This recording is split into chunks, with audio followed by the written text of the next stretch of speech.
Comme nous l'avons vu dans la première vidéo, on pourrait caractériser un être vivant comme étant une entité qui est capable de se reproduire, d'exercer des fonctions métaboliques, d'interagir avec son environnement et qui évolue au fil des générations. Cependant, comme on l'a dit également, si on regarde un peu plus précisément la frontière entre le vivant et l'inerte, on se rend compte qu'on va avoir pas mal de problèmes pour déterminer ce qui est vivant et ce qui ne l'est pas. Et justement, nous, on va voir ces fameuses frontières.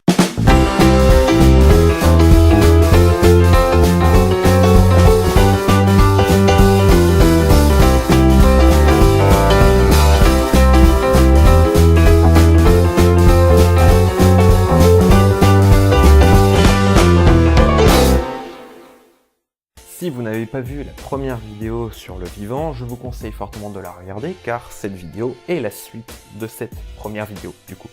La première frontière floue entre le vivant et l'inerte va survenir avec la problématique de l'origine de la vie. Si vous vous souvenez de la toute première vidéo qu'on a sortie à propos de l'homme et du singe, on finit par expliquer que l'ensemble des organismes qui vivent sur Terre ont des ancêtres en commun, c'est-à-dire que l'homme et le chimpanzé ont un ancêtre en commun, que l'homme et l'ensemble des mammifères ont un ancêtre en commun, que l'ensemble des mammifères et l'ensemble des organismes qui vivent sur Terre, que l'on parle de bactéries, d'archées ou d'eucaryotes, ont un ancêtre en commun, que l'on appelle l'euca.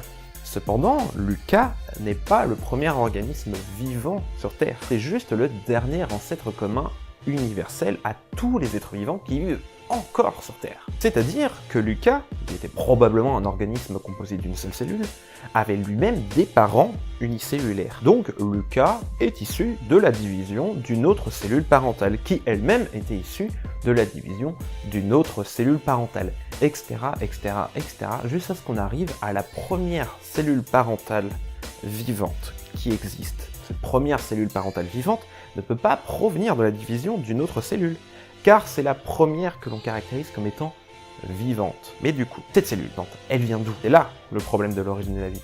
C'est-à-dire qu'à un moment, le vivant est apparu à partir d'un monde inerte.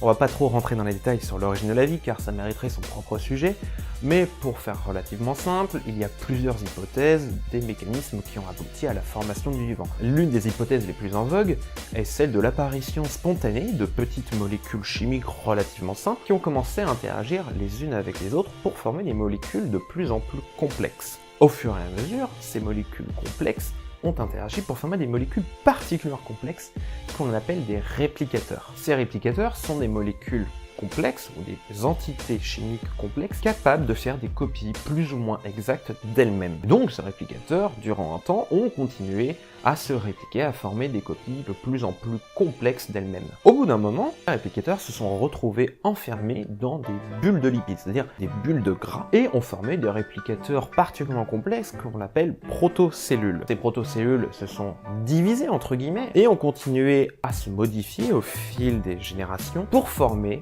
au bout d'un moment, la première véritable cellule qu'on pourrait appeler être vivant. Ça, c'est un scénario parmi tant d'autres à propos de l'origine de la vie. Par contre, ce qui est important de noter, c'est qu'il y avait des systèmes chimiques plus ou moins complexes qui ont fini par aboutir à une vraie cellule bel et bien vivante. Mais on est incapable de dire, pour le moment, à partir de quand est-ce qu'on peut parler de protocellules pas vraiment vivantes, et à partir de quel moment on peut parler de cellules bel et bien vivantes. On ne sait même pas si on peut considérer ou non les réplicateurs chimiques comme étant des êtres vivants. En biologie, si on considère la vie comme étant juste un système chimique particulièrement complexe, on n'est pas vraiment capable de dire à partir de quel moment, à partir de quel degré de complexité, on a affaire à quelque chose d'inerte et à partir de quel moment on a affaire à quelque chose de vivant. La deuxième frontière entre le vivant et le non-vivant, qui est très floue et qui nous embête un peu, va survenir avec les virus, les très célèbres virus.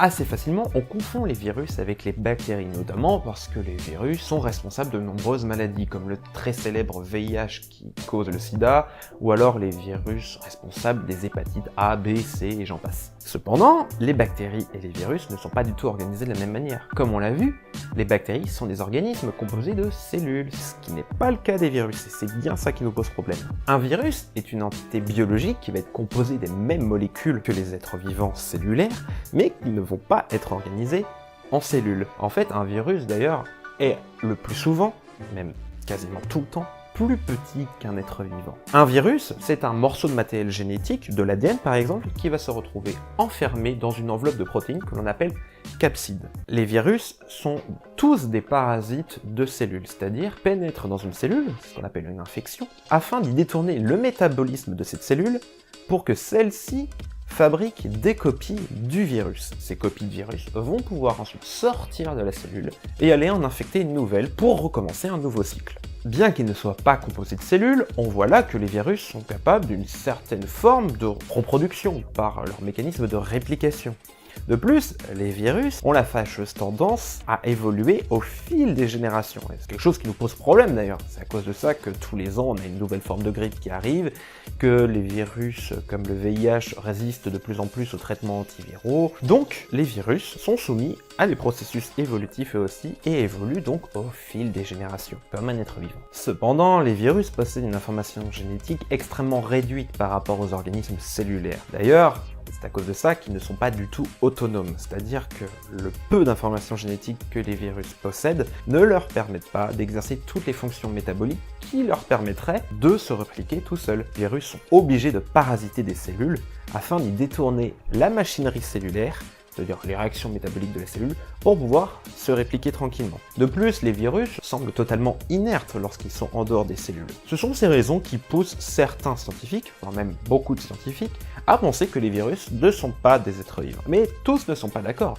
Certains considèrent qu'un virus, lorsqu'il est en dehors d'une cellule, est dans une phase inactive ou inerte. Par contre, une fois qu'il a infecté une cellule, qui se retrouve à l'intérieur et qui se réplique, il entre dans une phase active ou vivante. Le problème est bien là. Les virus, on ne peut pas vraiment les considérer comme totalement inertes, puisqu'ils se reproduisent, ils évoluent, mais on ne peut pas vraiment les considérer, avec la définition qu'on a donnée et la vision du vivant qu'on a actuellement, comme étant des êtres vivants. Mais comme les choses sont rarement simples, de nouvelles découvertes vont un peu casser la notion du virus que l'on avait jusqu'à présent et rendre la frontière entre le vivant et l'inerte encore plus floue. Par exemple, on a découvert un virus qui était capable de changer de morphologie alors qu'il est en dehors d'une cellule. Or, l'un des arguments pour caractériser un virus comme étant inerte et non vivant est de dire que les virus sont inertes en dehors des cellules. Ce qui n'est pas vraiment le cas de ce virus. Mais encore plus intéressant, on a découvert des virus géants qui possèdent un matériel génétique jusqu'à 5 fois supérieur à celui de certaines bactéries. Et d'ailleurs, ces virus sont même plus grands que ces mêmes bactéries. Et ces fameuses bactéries sont en général obligées de parasiter des cellules et ne peuvent en ressortir. Elles ne peuvent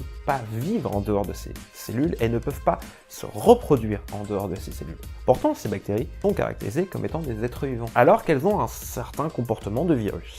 Ces nouvelles découvertes sur les virus, accompagnées de plein d'autres découvertes dont on ne parle pas ici, vont casser complètement la notion du virus qu'on avait avant, et on se rend compte que les virus ne sont pas finalement des entités biologiques petites et simples par rapport aux organismes cellulaires. C'est un petit peu plus compliqué que ça. Ce qu'il est important de noter, c'est que le débat sur la nature inerte ou vivante des virus reste encore ouvert. Une troisième frontière floue entre le vivant et l'inerte que l'on peut évoquer est celle qui va survenir avec les mitochondries. Rappelez-vous la vidéo qu'on a fait sur les mitochondries. Celles-ci sont des organites cellulaires, c'est-à-dire de petits organes au sein des cellules qui font partie intégrante des cellules, mais qui dérivent en réalité d'anciennes bactéries. Doit-on considérer une mitochondrie comme quelque chose de vivant? Une mitochondrie ne peut pas sortir d'une cellule, elle n'a aucune autonomie. Pourtant, à l'origine, c'est une bactérie, un être vivant à part entière. Et là encore, la frontière n'est pas vraiment clairement établie. On ne peut pas dire que la mitochondrie est vraiment vivante, mais on ne peut pas dire qu'elle est totalement inerte. À travers ces trois exemples comme on a vu, on observe que la frontière entre le vivant et le non-vivant, c'est-à-dire l'inerte, est particulièrement floue. Si l'ensemble des êtres vivants ne sont que des systèmes chimiques particulièrement complexes, à partir de quel degré de complexité peut-on dire que quelque chose est vivant ou non? Parce que ce n'est pas juste quelque chose de purement arbitraire que l'on établit. Est-ce qu'il n'y aurait pas un autre moyen d'essayer d'appréhender le vivant? C'est-à-dire, est-ce qu'on ne pourrait pas donner une autre définition du vivant, trouver un moyen d'englober plein de choses différentes comme étant vivant? C'est ce qu'on va voir dans la prochaine vidéo. Oh, this you crazy mother...